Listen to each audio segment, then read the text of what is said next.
The twins, once vibrant, now walk like shadows inside the silent mansion.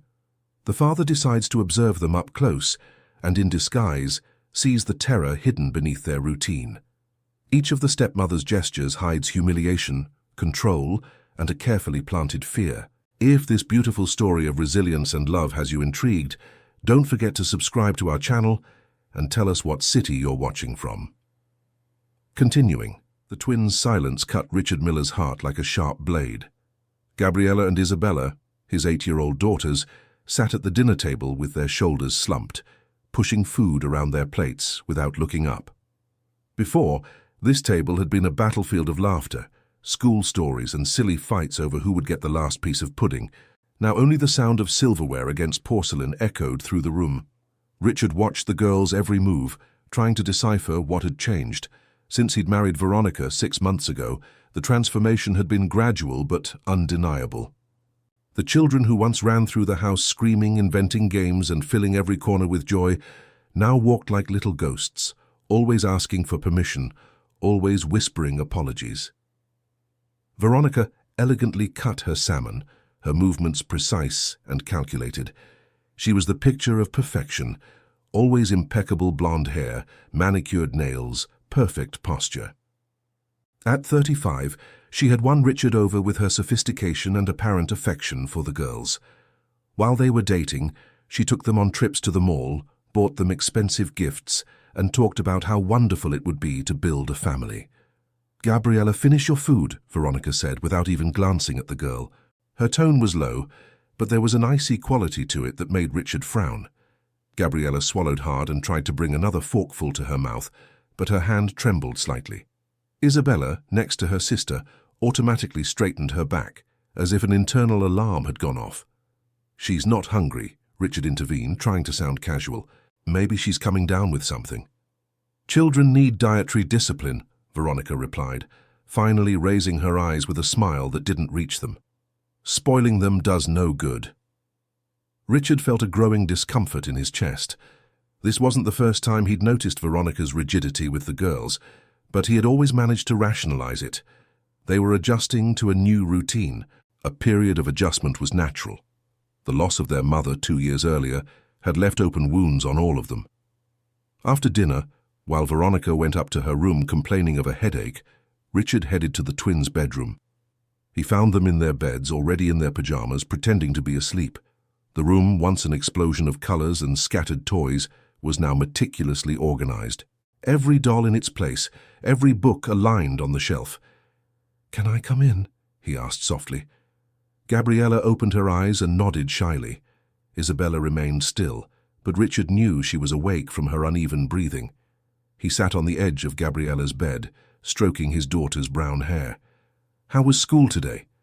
"It was good," she answered, her voice barely audible. "Just good? You used to tell me incredible stories about school. What about that boy you said ate glue?" A small smile flickered across Gabriella's face, but vanished just as quickly. She glanced toward the door, as if checking if someone was listening. "Dad," Isabella whispered from the next bed, finally turning over. "When are you going on your next trip?" The question hit Richard like a punch to the gut. "Why do you ask, sweetheart?"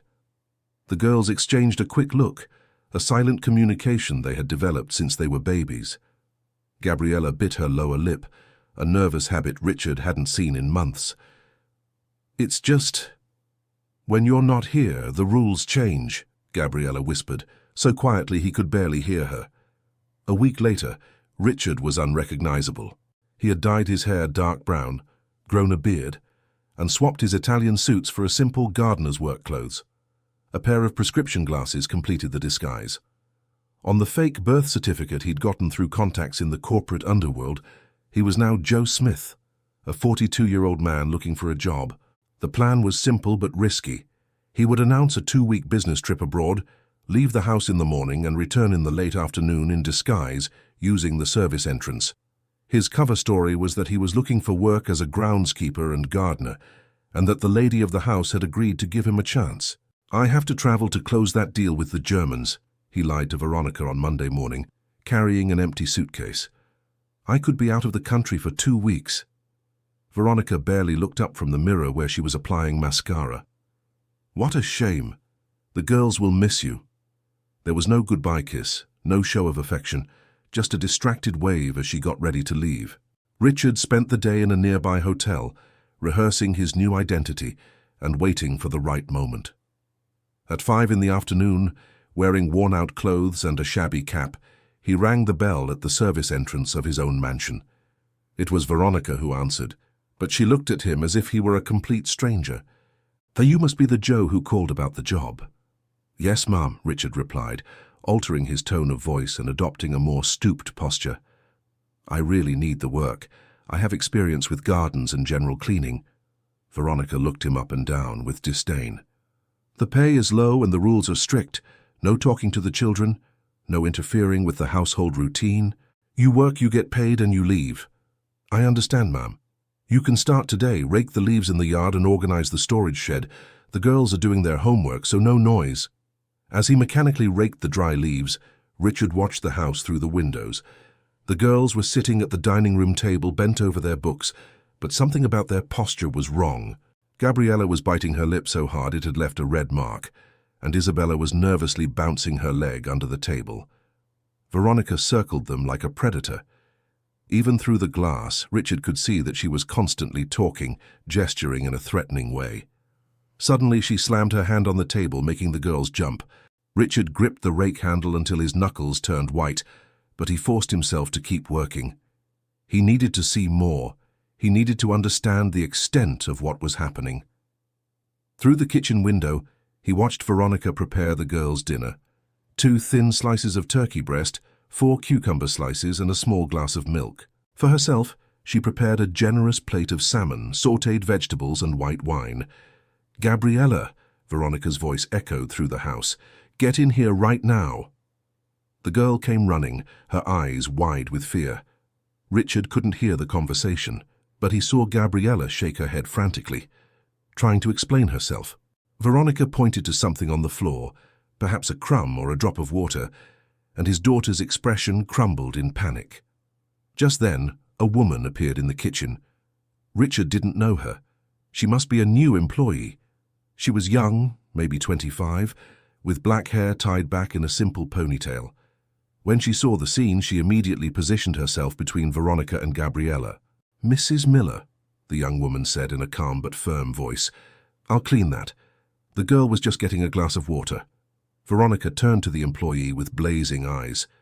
"Carmen, I've already told you not to interfere when I'm disciplining the children." "Of course, ma'am, I just wanted to help with the cleaning." "Carmen, then." Richard watched as the young woman discreetly gestured for Gabriella to leave the kitchen. His daughter disappeared like a flash, clearly relieved to escape her stepmother's fury. During dinner time, Richard strategically positioned himself near the dining room window, pretending to prune the bushes. What he witnessed made his stomach turn. "Isabella, sit up straight," Veronica ordered. "A lady never hunches over her plate." Isabella immediately straightened her back, but her hands trembled as she tried to cut the turkey. "Slowly.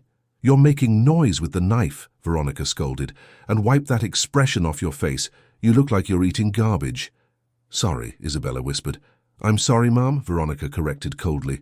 "You weren't raised to speak to adults so casually." "I'm sorry, Mom." Gabriella ate in absolute silence, each forkful calculated to make no sound. When a drop of milk trickled down the corner of her mouth, she stiffened, waiting for the reprimand she knew would come. "That's disgusting, Gabriella. Clean yourself up immediately. How will you ever find a decent husband if you eat like an animal?" The 8-year-old girl wiped her face with desperate movements, her eyes filling with tears she fought to hold back. Richard had to step away from the window before he did something impulsive. His daughters were being psychologically tortured, and he had been too blind to see it. Worse, they were being conditioned to accept it as normal. Later that night, after the house lights went out, Richard remained hidden in the garden, trying to process everything he had seen. His daughters weren't just being disciplined, they were being systematically broken, turned into diminished versions of themselves. The next morning, he arrived early to continue his work. Carmen opened the back door, holding a cup of hot coffee. "Good morning, Joe," she said with a genuine smile. "Want some coffee before you start?" She was the first person in that house to treat him with kindness since he'd taken on the disguise. "Thank you very much, miss." As he drank the coffee, Carmen looked around to make sure they were alone. "Joe," she whispered, "do you have children?" "I do," he answered cautiously. "Then you understand. Those girls, they're good kids, very good. But—" She hesitated, clearly struggling with something. "What do you mean?" Carmen glanced around again. "Mrs. Miller. She's very strict with them. Sometimes I think she's too strict. They're constantly afraid of doing something wrong." Richard felt a mix of gratitude and fury. Gratitude for knowing someone else saw what he saw, and fury that his suspicions were confirmed. "Have you been working here long?" 3 months, Carmen replied, "ever since the other housekeeper was fired." Miller said she was too permissive with the children. At that moment, the sound of footsteps on the stairs interrupted them. Carmen immediately changed her tone. "The shed is a mess, Joe. Mrs. Miller wants you to organize everything today." Veronica appeared in the kitchen wearing a silk robe, her hair perfectly styled even early in the morning. "Carmen, prepare the girls' breakfast. And you," she looked at Richard with disdain, "finish the garden today. I have important guests tomorrow." While he worked, Richard heard Veronica calling the girls for breakfast. "Gabriella, Isabella, you have 5 minutes to come down, and I don't want to see any sleepy or grumpy faces." The girls appeared running, still in their pajamas, desperately trying to smooth their hair and look presentable. "Too late," Veronica announced coldly. "You've missed breakfast. Maybe tomorrow you'll remember to be more punctual." Richard saw his daughters hang their heads in resignation. They didn't protest. They didn't beg. They simply accepted the unjust punishment as if it were normal. It was then that Carmen discreetly appeared with 2 apples hidden in her apron, whispering something to the girls as Veronica left the room. In that moment, Richard understood that he had found an unexpected ally in the battle to save his daughters, but he also understood that the situation was even more serious than he had imagined. Veronica wasn't just being strict. She was systematically destroying the self-esteem of 2 innocent children, and his daughters were losing the battle, accepting this treatment as if they deserved it. The war for his girls' souls had just begun, and Richard knew that every minute that passed could cause irreversible damage to his little ones. On the 3rd day of working as Joe Smith, Richard witnessed something that almost made him break his cover. It was mid-afternoon when he heard screams coming from inside the house. He dropped his rake and ran to the living room window, where he saw Isabella on her knees, trying to glue together the pieces of a broken vase while crying silently. Veronica stood over her, hands on her hips, watching the girl's desperate efforts. "You broke it on purpose, didn't you, to annoy me?" "No, ma'am, I swear it was an accident," Isabella sobbed, cutting her finger on one of the shards. A drop of blood dripped onto the marble floor. "Now you're bleeding on my clean floor," Veronica said coldly. "First you break my crystal vase, then you dirty the floor. Gabriella." Her sister came running, her eyes immediately finding Isabella injured on the floor. Without thinking, she knelt beside her sister, trying to help. "No," Veronica ordered sharply. "Gabriella, get away from there. Isabella will clean up her own mess. Maybe then she'll learn to be careful." Richard saw his older daughter hesitate, torn between obeying and helping her sister.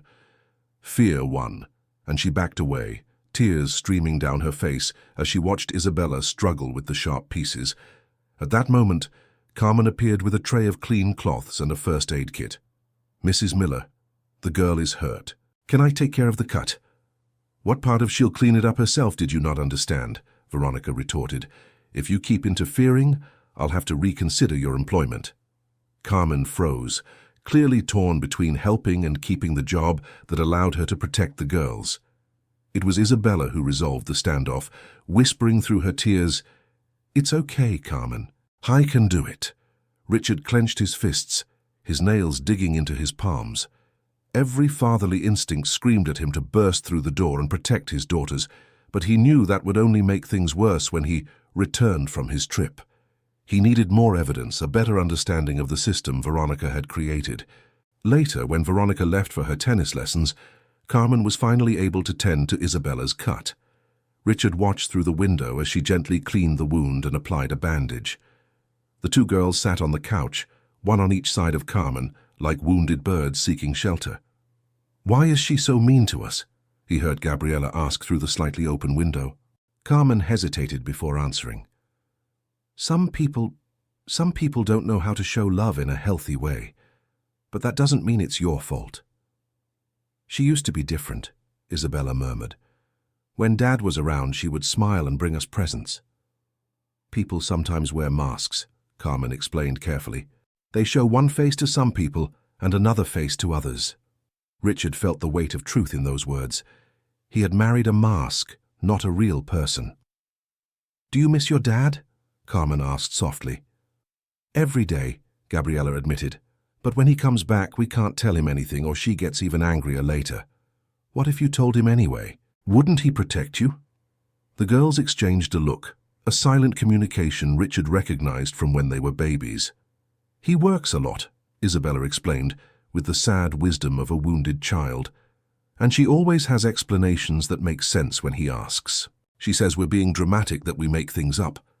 Last week," Gabriella added, "I tried to show him a mark on my arm where she squeezed me, but it had faded, so he thought I was lying." Richard felt nausea rise in his throat. How many cries for help had he ignored? How many times had his daughters tried to tell him the truth and he couldn't see through Veronica's manipulation? That night, he stayed late in the garden waiting for the lights to go out. When he was finally sure everyone was asleep, he used the spare key he kept under a decorative rock to silently enter the house. He needed to see the girls' room, to understand what their life was like when he wasn't there. What he found shattered his heart. The room, once a sanctuary of color and creativity, now looked like a military boarding school dorm. The beds were made with hospital precision. All the toys were organized by size and color, on shelves too high for the girls to reach on their own. A list of rules was tacked to the wall. 1, beds made by 6:30 a.m. sharp. 2, clothes folded and put away immediately. 3, toys only with permission. 4, use a quiet voice at all times. 5, ask permission for everything. Do not interrupt adults. 7, eat all food served. 8, 10-minute showers, exactly 9, lights out at 8 p.m. 10, no noise after 8 p.m. At the bottom of the list, in small but menacing letters, disobedience will result in consequences. Richard photographed the list with his phone, his hands shaking with rage. This wasn't discipline. It was house arrest for 2 8-year-old children. Beside Gabriella's bed, he found a small notebook hidden under the mattress. The pages contained heartbreaking drawings, stick figures of 2 small girls being yelled at by a tall woman with yellow hair. In one drawing, a man in a suit stood far away, almost off the page, while the girls held out tiny arms toward him. The next morning, Carmen found him organizing tools in the shed. She looked exhausted, with dark circles under her eyes and a worried look he recognized in his own mirror. "Joe," she said quietly, checking to see if anyone was around, "can I trust you?" "Of course, Miss Carmen." She took a deep breath. "I'm thinking of finding the girl's father when he gets back from his trip." "To tell him what's happening here?" Richard's heart pounded. "What exactly would you tell him?" "Everything. The way she treats the girls, the absurd rules, how they're afraid to do anything, the punishments for normal kid stuff." Carmen paused. "Last night she locked Gabriella in the bathroom for 2 hours because the girl dropped crumbs on the floor." Richard's blood ran cold. 2 hours? "I heard her crying through the door. When I tried to intervene, Mrs. Miller said I'd be fired if I interfered again. And if I leave—" Carmen didn't need to finish the sentence. If she left, the girls would be completely at Veronica's mercy. "Maybe you should talk to the father," Richard managed to say, struggling to keep his voice steady. "But what if he doesn't believe me? What if he's like a lot of rich men who trust their beautiful wife more than a housekeeper? What if she manages to make me look crazy or vengeful?" "Why do you think he wouldn't believe you?" Carmen glanced through the windows to make sure Veronica wasn't nearby. "Because she's very smart. She never leaves visible marks. She never does anything when there are reliable witnesses. And she's very convincing when she wants to be. I've seen her turn tears into laughter in seconds when the phone rang, and it was her husband calling." Richard nodded, recognizing the description perfectly. That was exactly how Veronica had managed to fool him for so long. "But those girls," Carmen continued, They're being destroyed from the inside. It's not just strict discipline, it's psychological manipulation. She's teaching them to believe they're the problem, that they deserve bad treatment, that they're not worthy of love. What do you mean? Yesterday I heard her telling Isabella that her father only married her out of obligation, that he actually wanted to get rid of his daughters, but couldn't legally. She said that if they were better girls, maybe he would spend more time at home instead of traveling so much. Richard had to lean against the wall to keep from collapsing. The cruelty of those words was like acid poured on open wounds. His daughters were being convinced they were a burden, that they weren't loved. "There's more," Carmen said, her voice breaking. "She promised to send them to a boarding school if they keep causing trouble. She said it would be better for everyone if they just disappeared." At that moment, Richard made a decision. He couldn't wait any longer. He couldn't let this torture continue for another day. But he also knew he had to be strategic. If Veronica suspected she was being watched, she might speed up her plans to send the girls away, and he would lose any chance to protect them. "Carmen," he said, surprised by the firmness in his own disguised voice. "If I told you there was a way to expose all of this, would you help me?" She looked at him with a mixture of curiosity and hope. "What kind of way?" "I'm still thinking," Richard lied. In truth, he knew exactly what he had to do, but it might be better than just telling the father. We might need proof she can't deny. Carmen nodded slowly. "Anything. Those girls need to be saved before it's too late." Just then they heard Veronica's voice calling for Carmen from inside the house. The tone was sharp, impatient. Carmen sighed and headed inside. But before leaving the shed, she turned back to Richard. "Joe," she said quietly, "thank you for caring. In most of the houses where I've worked, people pretend not to see when children are suffering." After she left, Richard remained alone in the shed, his heart hammering in his chest. He had found an ally, but he had also discovered that the situation was even worse than he had imagined. Veronica wasn't just abusing his daughters, she was planning to get rid of them completely. He looked at his own trembling hands and realized he no longer had time to gradually gather evidence. He had to act, and he had to act soon. But a terrible question echoed in his mind. If his daughters were already being convinced that he didn't love them, would they still trust him when he finally tried to save them? The fourth day brought a new cruelty that left Richard on the verge of a nervous breakdown. It was Saturday morning, and Veronica had planned a social luncheon with 3 high society friends. Richard watched as she turned his daughters into little dolls for display, dressing them in impeccable clothes and combing their hair until it was painfully tight. "Remember the rules," she whispered to the girls as she applied blush to their pale cheeks. "Smile always, speak only when spoken to, and answer with yes ma'am or no ma'am. If either of you embarrasses me today, there will be serious consequences." Richard saw his daughters nod mechanically, their eyes glazed over with fear. Gabriella tried to hide the trembling in her hands, while Isabella bit her lip until it was raw.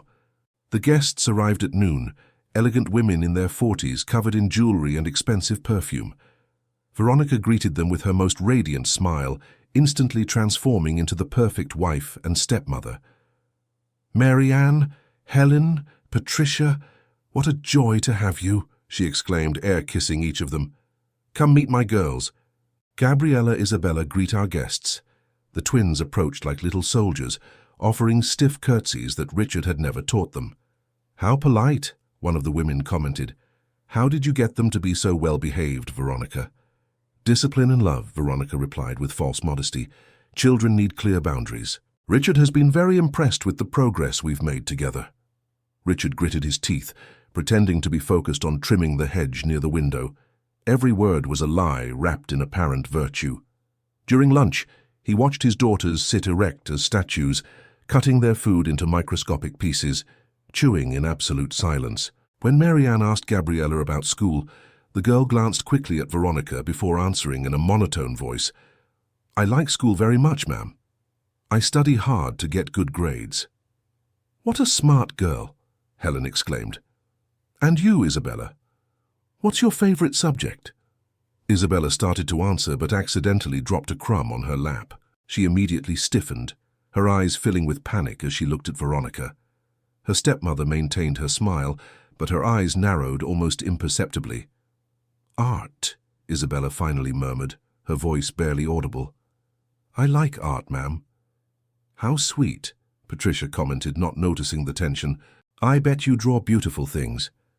Isabella didn't answer, her eyes fixed on her plate, visibly trembling. Isabella is a little shy today, Veronica explained with a musical laugh. Sometimes children get nervous around guests.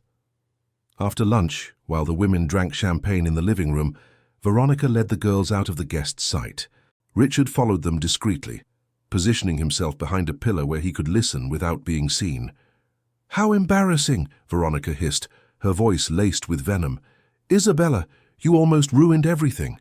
And Gabriella, I told you to smile more. You looked like two haunted orphans. We're sorry, Ma'am, the two murmured in unison. Sorry isn't good enough. Go to your room now and stay there until I come up. In total silence.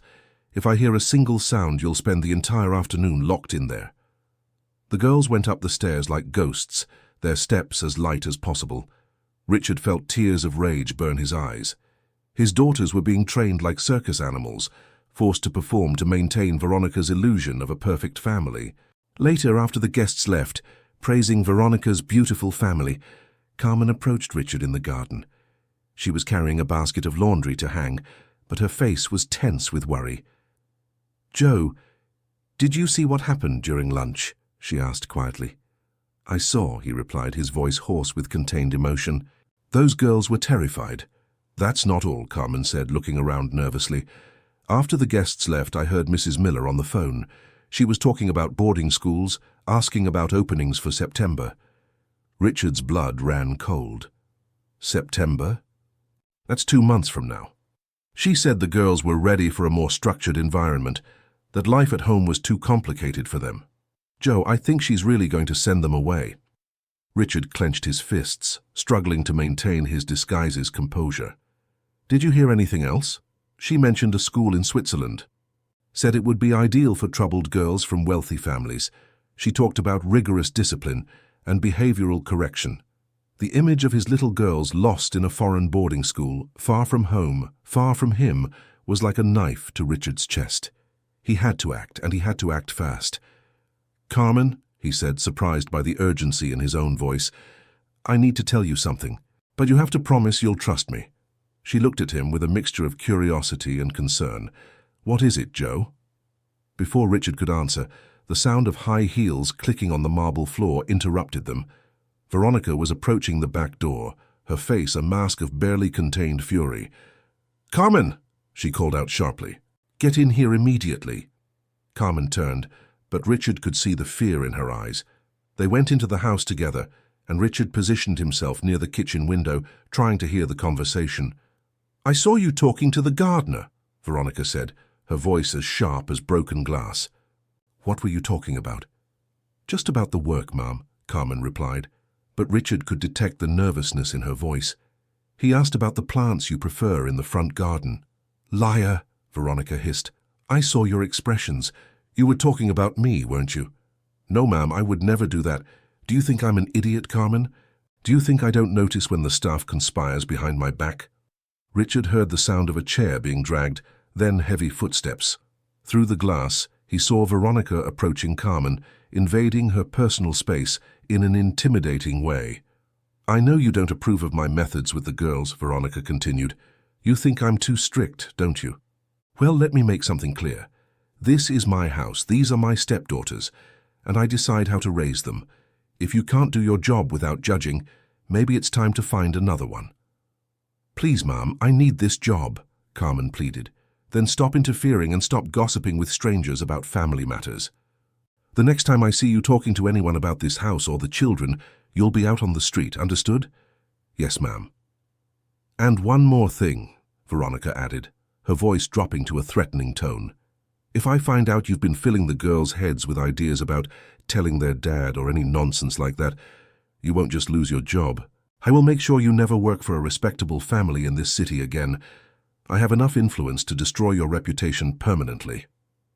Richard saw Carmen nod quickly, clearly terrified by the threats. When Veronica finally walked away, leaving Carmen alone in the kitchen, he could see the young woman trembling, trying to control her tears. At that moment, a terrible realization hit Richard. Veronica wasn't just cruel, she was calculating and dangerous. She had created a perfect system of isolation and control where her victims had no one to turn to, where anyone who tried to help was threatened into submission. And now she was planning to permanently remove the only real obstacle to her total control, the children themselves. When the day ended and he returned to his hotel, Richard stayed up all night, planning. He knew he could no longer wait for perfect evidence. He could no longer pretend to be just a gardener watching from a distance. His daughters were in immediate danger, and he needed to do something drastic. But he also knew that one false move could result in his daughters being sent away before he could protect them. He needed a plan that would expose Veronica so completely and publicly that she would have no way to recover or retaliate. The next morning, when he arrived for work, he found Carmen waiting for him in the shed. Her face was pale, and there were dark circles under her eyes. "Joe," she whispered, looking nervously toward the house, "she threatened me yesterday. Said if I keep interfering, I'll be fired and never find work again." "I know," Richard said softly. "I heard everything." Carmen looked at him in surprise. "You heard?" "Carmen, I need to tell you the truth about who I really am. But first I need your word that you won't give me away, no matter how shocked you are." She hesitated, studying his face. "Who are you?" Richard took a deep breath. It was time to bet everything on a single play. "My name isn't Joe Smith," he began, slowly removing his disguise glasses. "My name is Richard Miller, and those girls you're trying to protect, they're my daughters." Carmen's face transformed into an expression of total shock, then understanding, then something that looked like hope mixed with fear. "You're their father?" she whispered. "But how?" "Why, because," Richard said, his voice thick with pain and determination, "this was the only way to see what my wife really does to my daughters when she thinks no one is watching. And now that I know the truth, I'm going to stop it. Today." Carmen looked him in the eye, and for the first time in days, Richard saw a flicker of real hope in her face. But he also saw fear. Fear of what Veronica would do if she discovered her secret had been exposed by someone she considered just an invisible employee. Carmen was silent for a long moment, processing the revelation. Her eyes scanned Richard's face, trying to reconcile the image of the humble gardener with that of the millionaire businessman she knew only from photographs in the house. "Oh my God," she finally whispered. "All this time, you've been watching your own wife torture your daughters, and you couldn't do anything." "The worst part wasn't watching," Richard confessed, his voice breaking slightly. "The worst part was realizing I was blind for so long. That my girls tried to tell me and I didn't listen. That I brought this monster into our home." Carmen sat down heavily on a toolbox, still taking it all in. "That's why you seemed so different. So sad. I just thought you were a kind man who cared about children. I never imagined—" "Carmen, I need your help," Richard interrupted urgently. "You said she's planning to send the girls to a boarding school. When exactly?" "I heard her schedule a call for this afternoon. She's going to talk to the director of a school in Switzerland. I think she wants to speed up the process after what happened yesterday." "What happened yesterday?" Carmen hesitated, clearly reluctant to share more bad news.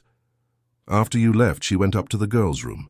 I was cleaning the hallway and I heard her saying terrible things, that they were a burden, that their father was tired of pretending to love them, that it would be better for everyone if they just disappeared." Richard closed his eyes, feeling a physical pain in his chest. "My God, and they believed her. Mr. Miller, your daughters are broken. They believe everything she says because that's what they hear every day. Last night, I heard Gabriella telling Isabella that maybe it would be better if they went away, so they wouldn't be a problem for anyone anymore." "No," Richard murmured, more to himself than to Carmen. "I won't let this go on for another minute. But sir, if you show up now, she'll get suspicious. She might speed up her plans, or worse." "Worse how?" Carmen lowered her voice even more. "Yesterday, when she thought I wasn't listening, she was on the phone with someone. She mentioned something about accidents and how convenient it would be if certain people disappeared naturally." Richard's blood ran cold. "You think she would?" "I don't know, sir, but she's getting more desperate. And desperate people do terrible things." Richard paced the small shed, his mind racing. He needed a plan that would protect his daughters and expose Veronica simultaneously, and it had to be today. "Carmen, would you trust me if I asked you to do something risky? After watching you suffer these past few days, seeing your own daughters being mistreated, I'd do anything." "Then listen carefully. I'm going to need you to act as if nothing has changed. Keep being the Carmen that Veronica knows. But today, when she makes that call to Switzerland, I want you to record it." Carmen's eyes widened. "How?" Richard pulled a small recorder from his pocket, something he had bought the day before, anticipating he would need evidence. "This device is small enough to hide. If we can record her talking about sending the girls away against their will, we'll have legal evidence. And then? Then I'm going to give her exactly what she deserves. In front of witnesses, she can't silence or intimidate." Carmen took the recorder with trembling hands. "What if she catches me? What if she finds out?" "She won't, because you're smarter than she thinks. She underestimates you, just like she underestimated me when she thought I was just a gardener." At that moment, they heard Veronica's voice calling from inside the house. "Carmen, where are you?" "It's time," Richard whispered. "Remember, you know nothing about who I am. I'm just Joe, the gardener you talked to about plants." Carmen nodded and hurried into the house. Richard watched her go, then looked down at his own hands. They were shaking, not from fear, but from pure rage. The time had come to stop being a victim of Veronica's manipulations. For the next 2 hours, he worked in the front yard, where he could watch the movements inside the house. He saw Veronica meticulously prepare for her call, fixing her hair and makeup as if she were about to join a video conference. At 3 o'clock sharp, she went into the study, the same study where Richard spent hours working to support the family she was destroying. Through the window, he saw her dial a number and settle into the leather armchair, an expression of satisfaction on her face that made his stomach churn. Carmen appeared in the kitchen, pretending to make tea, but Richard could see the nervousness in her movements. She had the recorder hidden in her apron, strategically positioned to capture the conversation. 15 minutes later, when Veronica finally hung up the phone, Carmen discreetly left the kitchen and met Richard at the back of the house. Her face was pale, but there was a glint of determination in her eyes. "I got it," she whispered, holding up the recorder. "I got everything." "What did she say?" "She said the girls are problematic and need intensive correction. She lied about their behavior, made up stories about aggression and disobedience. She asked to expedite the enrollment because the situation at home was unbearable." Richard felt sick. "Anything else?" "The worst part was when the director asked if the father agreed. She said you were completely on board and had already signed all the necessary documents." "What documents?" Carmen pulled an envelope from her pocket. "She asked me to mail this today. She said they were urgent documents from your company." Richard opened the envelope with trembling hands. Inside were authorization forms for boarding school enrollment, with his signature crudely forged, and a letter supposedly written by him explaining that the girls were difficult to control and that he could no longer handle them at home. "She forged my signature," he murmured, a cold rage taking hold of him. "She's literally trying to get rid of my daughters using forged documents." "Mr. Miller, there's more," Carmen said hesitantly. After the call, she made another one to a lawyer. She asked about transferring custody in cases of paternal negligence and how to prove a father is unfit to raise his daughters. The reality hit Richard like a hammer. Veronica wasn't just trying to send his daughters away. She was building a legal case to take them from him permanently. And if she succeeded, he could lose the girls forever. "Where are they now?" he asked urgently. "In their room, doing homework. But, sir, she said she's going up in a few minutes to talk to them about some important changes." Richard understood immediately.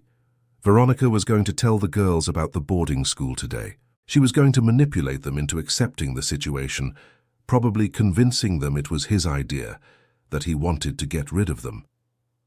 "Carmen, I need you to do one more thing for me," he said, his voice now firm with determination. "I need you to go to the girls' room and tell them they must come down to the living room in exactly 15 minutes.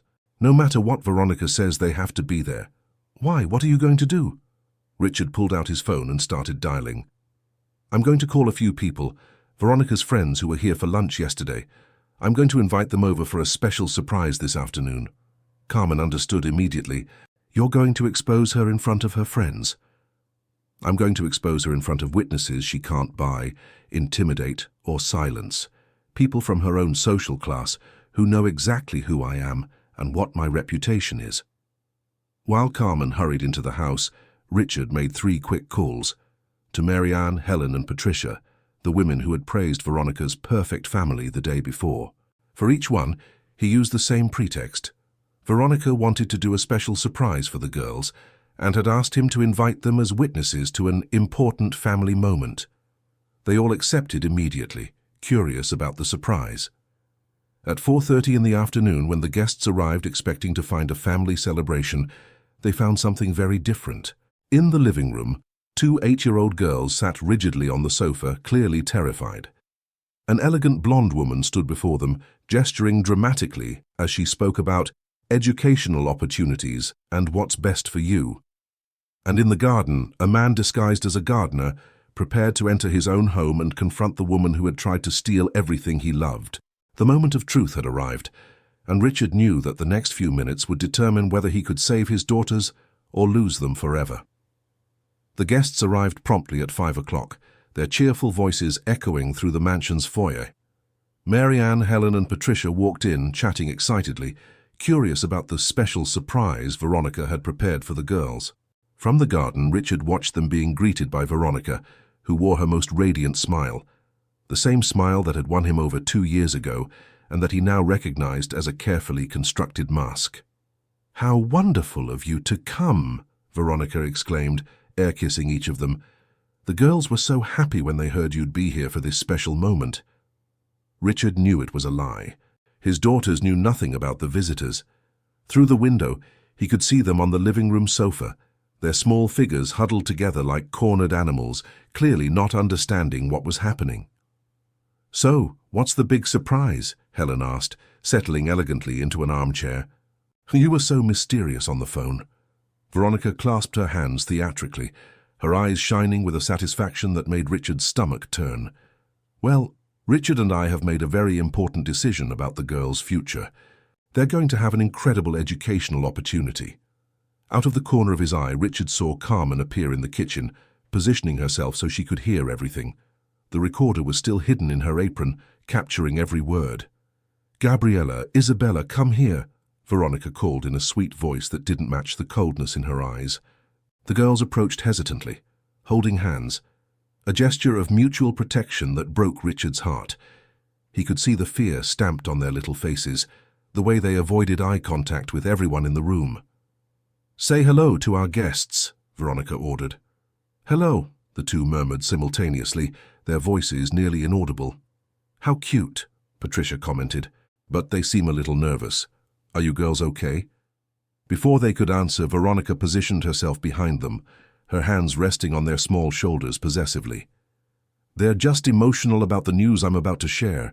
Isn't that right, girls?"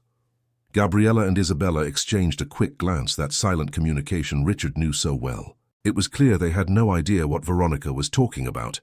"Well," Veronica continued, her voice taking on a tone of false emotion, "Richard and I have decided it's time to give the girls the best education possible. They're going to study at a very special school in Switzerland." The silence that followed was deafening. The girls looked at Veronica with expressions of confusion and growing horror, while the guests seemed genuinely surprised. "Switzerland," Marianne repeated. "That seems far. They're still so little." "A European education is unparalleled," Veronica explained quickly, "and Richard believes that a more structured environment will be beneficial for them. The girls have been a bit difficult lately, haven't you girls?" Gabriella began to tremble visibly. I don't want to go far away from Daddy," she whispered. Veronica's face hardened for a split second before returning to its forced smile. "Of course you do, dear. Your father explained that it would be for the best. He said you were getting in the way of his life here." "That's not true," Isabella burst out, tears welling in her eyes. "Daddy loves us. He would never say that." "Isabella!" Veronica scolded sharply, her mask slipping. Don't be dramatic. Your father made this decision because you are problem children who can't behave properly. The guests began to exchange uncomfortable glances. Helen leaned forward, her expression concerned. Veronica, maybe we should talk about this when the girls aren't present. No, Veronica interrupted, her voice gaining a note of barely disguised hysteria. They need to understand. They need to accept that they are a burden and that everyone's life would be better without them here. It was at that moment that Richard decided he had heard enough. His daughters were being psychologically destroyed before his eyes, and he couldn't stand it for another second.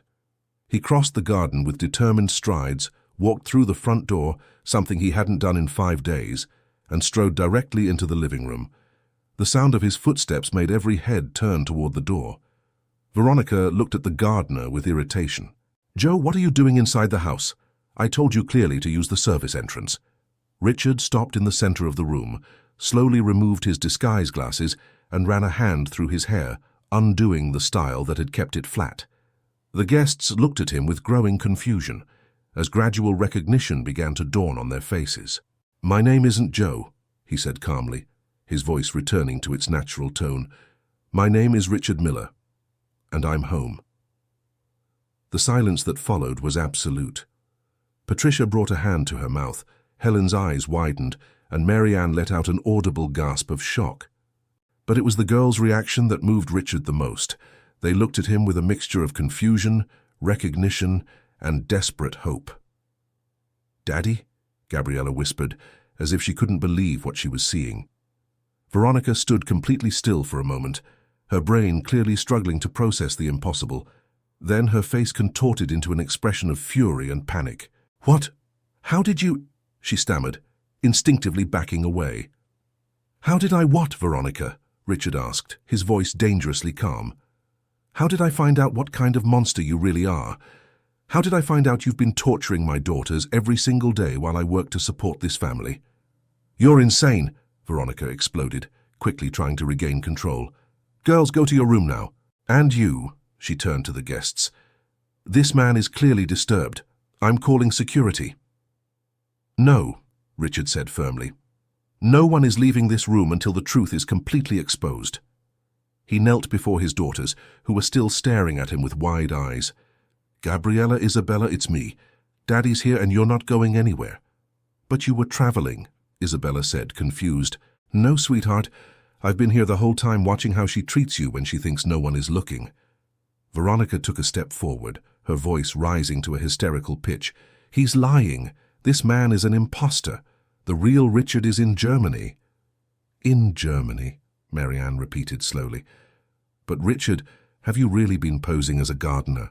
"Why?" Richard stood up, meeting Veronica's gaze directly. "Because it was the only way to see what my wife does to my daughters when she thinks she's alone. And what I saw was beyond my worst nightmares." He took his phone out of his pocket and began showing the photos he had secretly taken. The list of absurd rules in the girls' room, the tiny plates of food, the tear stains on their pillows. "This woman," he continued, his voice gaining strength, "has been systematically emotionally abusing 2 8-year-old children. She starves them, humiliates them, threatens them, and is now trying to send them to a boarding school against their will, using documents forged with my signature." "Lies!" Veronica screamed. "He's making it all up." It was then that Carmen appeared at the living room door, holding the recorder in her trembling hands. "He's not making it up," she said quietly, but her voice echoed clearly in the tense silence. "I recorded everything. The call to the school, the threats against the girls, everything." Veronica turned to Carmen with murderous fury. "You traitor! I trusted you. You threatened to fire me if I protected 2 innocent children," Carmen replied, finding a courage she didn't know she had.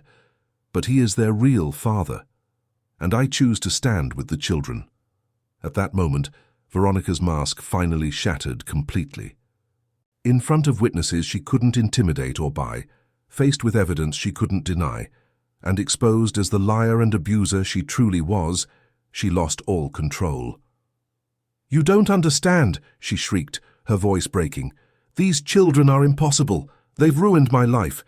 I was happy before they came along. Richard was mine, this house was mine, and they ruined everything."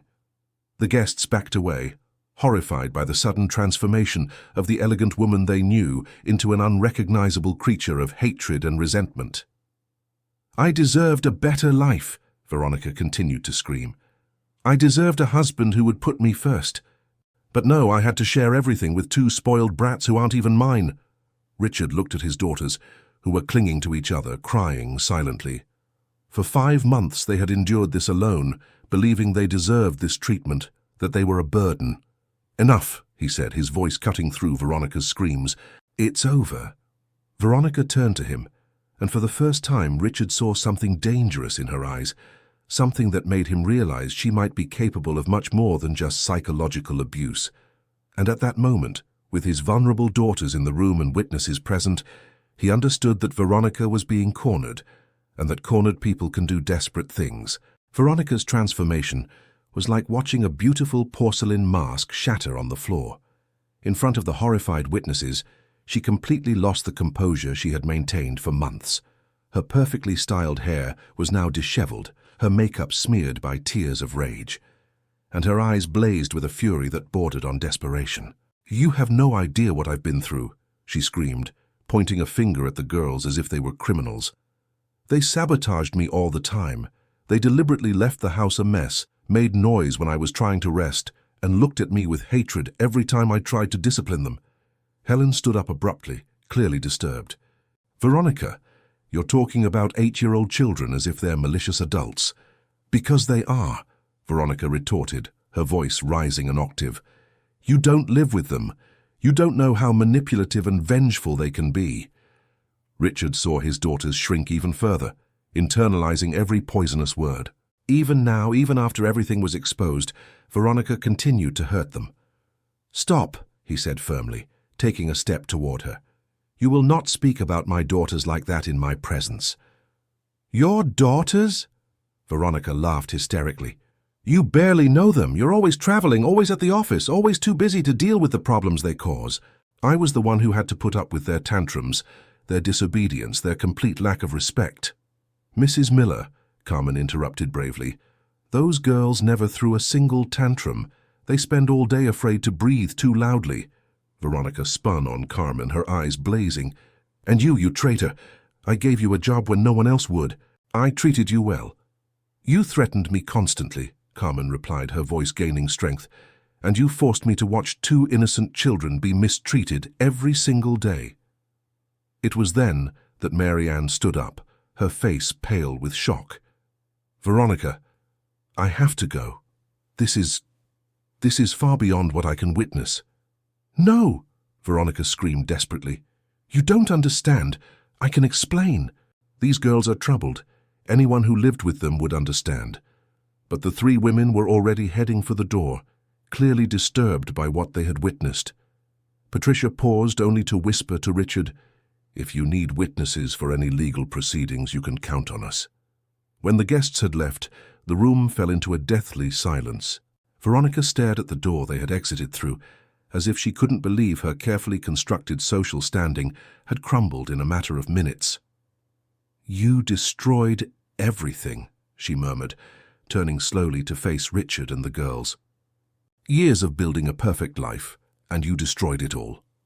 "The perfect life you built was based on torturing 2 innocent children," Richard replied coldly. "If that's destruction, then I'm guilty." Veronica took a few staggering steps, clearly trying to process the magnitude of what had happened. Suddenly her eyes fixed on Gabriella and Isabella, and an expression of pure hatred contorted her face. "This is your fault," she hissed, advancing on the girls. "If you hadn't been so impossible, none of this would have happened." Richard immediately put himself between Veronica and his daughters, but not before she managed to grab Gabriella's arm with excessive force. The girl cried out in pain and fright, and it was as if a dam broke inside Richard. "Get your hands off my daughter," he roared, his voice filled with a fury he had never felt before. "Now!" Carmen ran to the phone. "I'm calling the police." "Don't call the police!" Veronica shrieked in panic, finally letting go of Gabriella. "I can leave on my own." "There's no need to involve the authorities." "It's too late for that," Richard said, scooping both girls into his arms. They clung to him desperately, as if afraid he might disappear again. You abused my daughters. You forged legal documents. You tried to send them away against their will. There will be legal consequences." For the next hour, as they waited for the officers to arrive, Veronica alternated between desperate pleas and veiled threats. One moment she was trying to convince Richard they could work this out as a family. The next she was warning him about the consequences of ruining her reputation. The girls remained glued to their father, hardly able to believe their nightmare was finally over.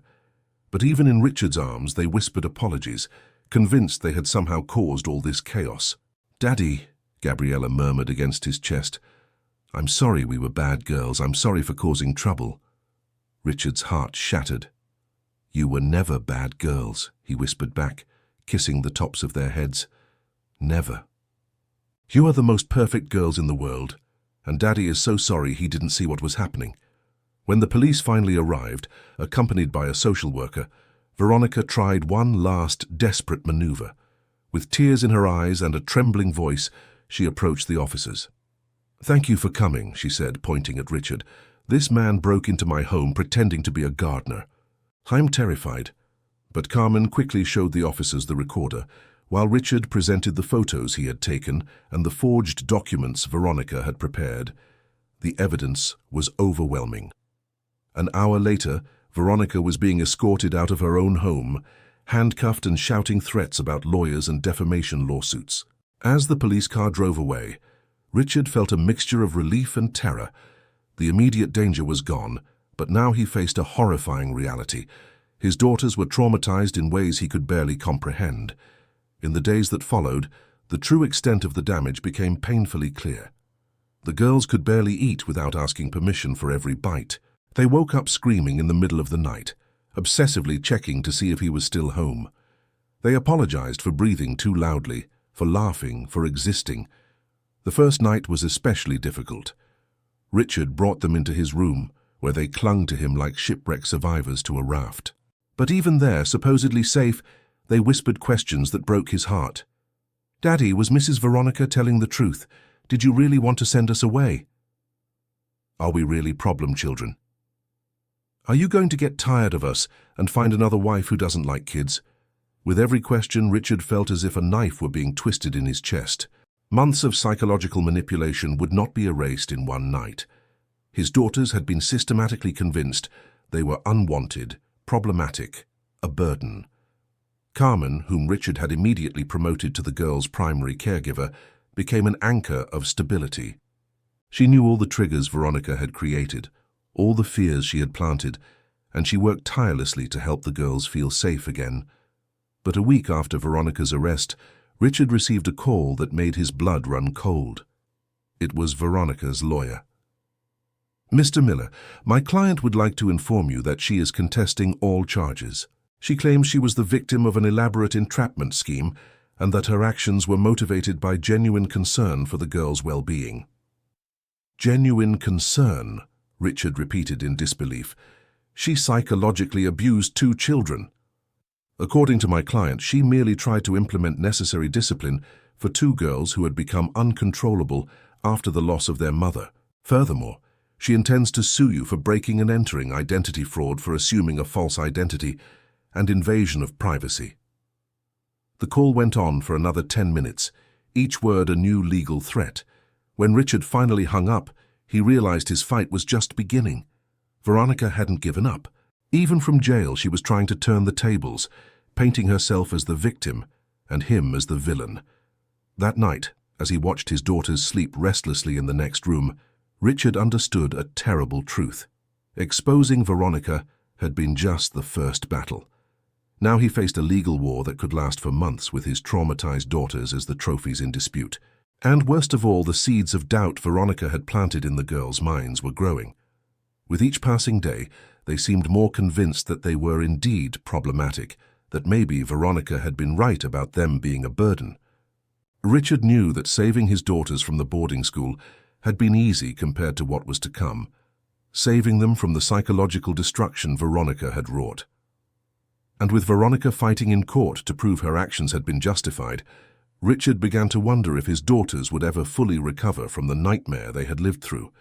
3 months later, Richard sat in the courtroom watching Veronica once again try to convince the judge that she had been a dedicated stepmother, unfairly persecuted by a jealous and manipulative husband.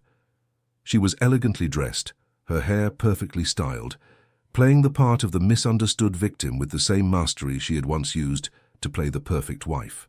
"Your Honor," Veronica's lawyer said, "my client merely tried to bring discipline and structure to two girls who had become uncontrollable after the traumatic loss of their mother. If her methods seemed strict, it was only because the situation demanded firmness." Richard clenched his fists, remembering the nights his daughters woke up screaming, the therapy sessions where they whispered apologies for existing, the months of slow, painful rebuilding they were still living through. But then the prosecutor stood up, holding a thick folder of evidence. "Your Honor, what we have here is not discipline but systematic psychological abuse. I would like to present to the court the recordings made by the household employee, the documents forged by the defendant, and the report from the child psychologist who examined the victims." One by one, the evidence was presented. Veronica's voice on the recorder talking about getting rid of the girls. The forged documents with Richard's signature.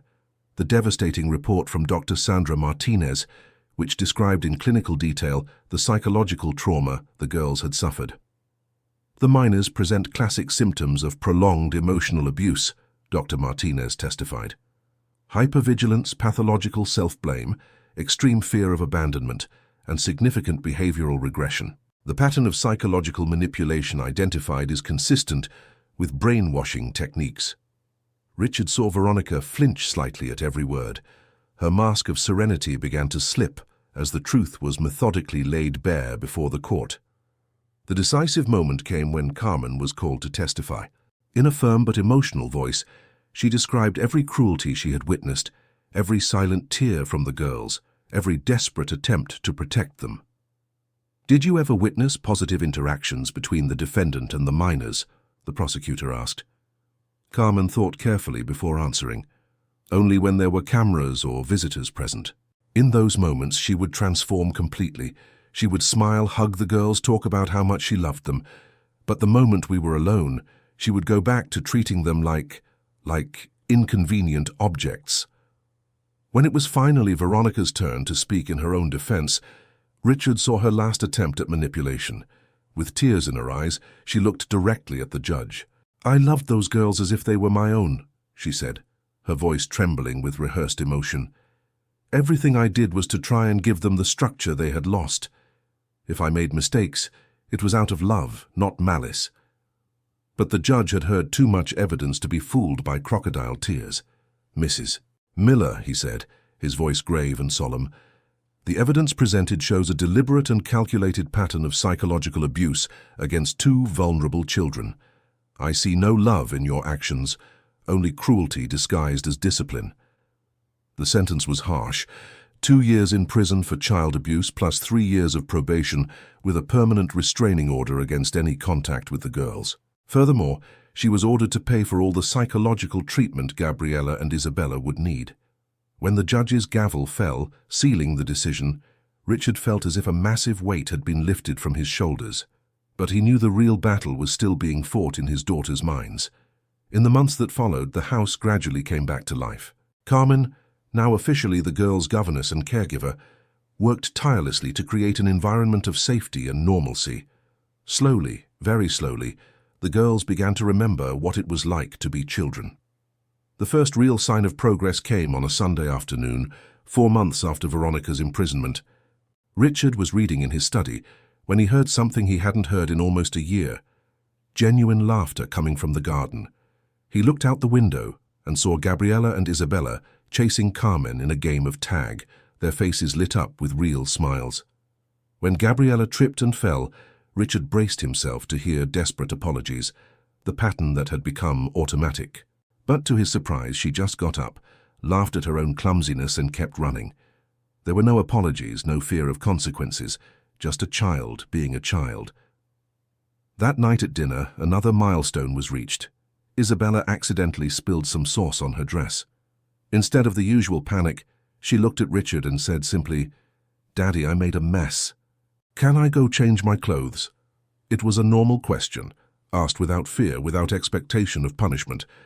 Richard felt tears well up in his eyes. Of course, sweetheart. Accidents happen. The therapy sessions with Dr. Martinez continued for another 6 months.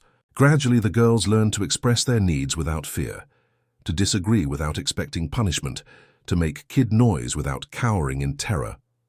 The moment that marked their true healing came on a spring morning, almost a year after the trial. Richard woke up to the sound of music coming from the living room. He went downstairs to find his daughters dancing to a pop song on the radio, using hairbrushes as microphones, singing loudly and completely off-key. They saw him and stopped immediately, a residual instinct of fear. But when Richard started dancing along, making ridiculous moves that made them laugh until their stomachs hurt, he knew they had finally returned to being the happy children they were before Veronica entered their lives. Carmen, who was now much more than an employee, she was family, watched from the kitchen with a radiant smile. "Mr. Richard," she said later, "they're healed. Not completely, maybe never completely, but they are free." 2 years after Veronica's conviction, Richard received a call he didn't expect.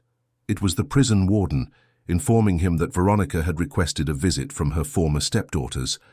She claimed to have changed, to be repentant, to want to apologize.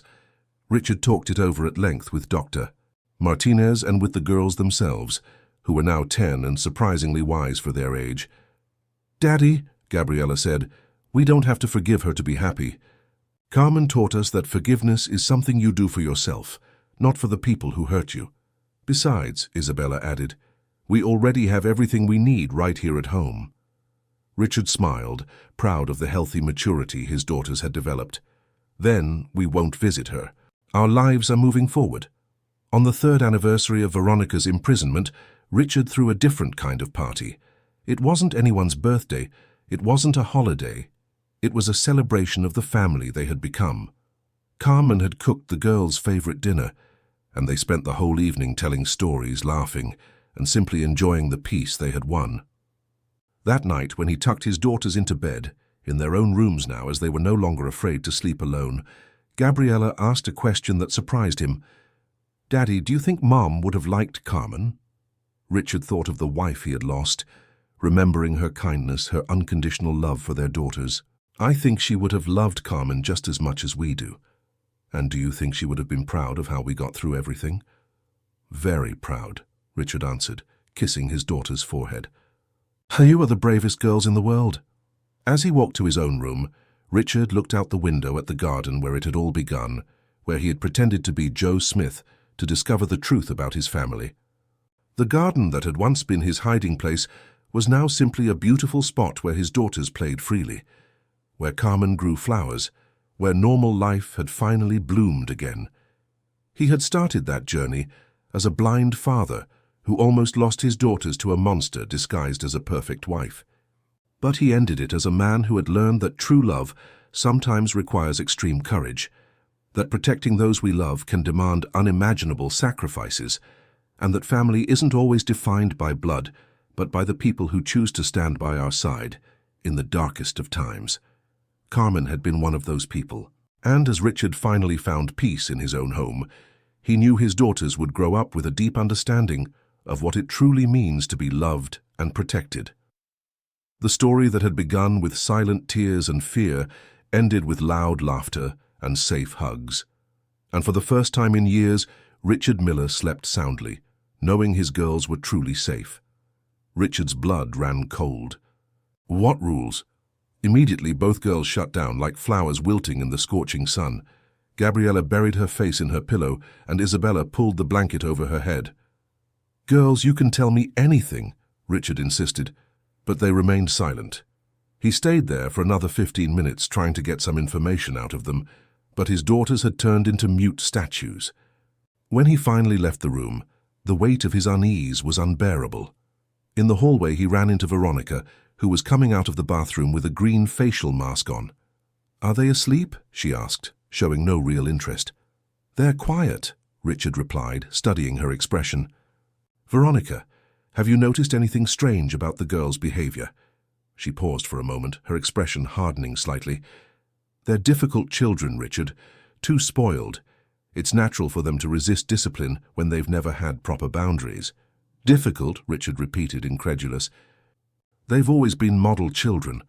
Maybe you don't know them as well as you think, Veronica retorted, her voice taking on a coldness he had never heard before. Children know how to act differently in front of their father. That night, Richard lay awake late, replaying every interaction, every subtle change he had observed over the past few months. The girls had stopped asking to play in the yard. They had stopped making messes. They had stopped laughing loudly. When he came home from work, they would run to hug him with a desperation he couldn't fully comprehend. The next morning, he decided to run a test. He pretended to leave for work as usual, but he drove around the block and parked his car on a parallel street.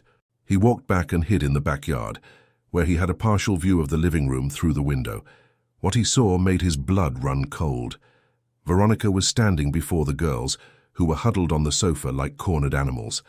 Even though he couldn't hear the words, the body language was unmistakable. She was gesturing aggressively, pointing her finger at them, while Gabriella and Isabella shrank further and further into themselves. When Richard finally managed to control his anger enough to enter the house, he found the girls obsessively organizing the books on the bookshelf, while Veronica smiled sweetly in the kitchen, preparing a smoothie as if nothing had happened. "I forgot some documents," he said, watching their reactions. The girls didn't even look at him, too focused on their task. Veronica just waved from the kitchen. "What a shame, honey.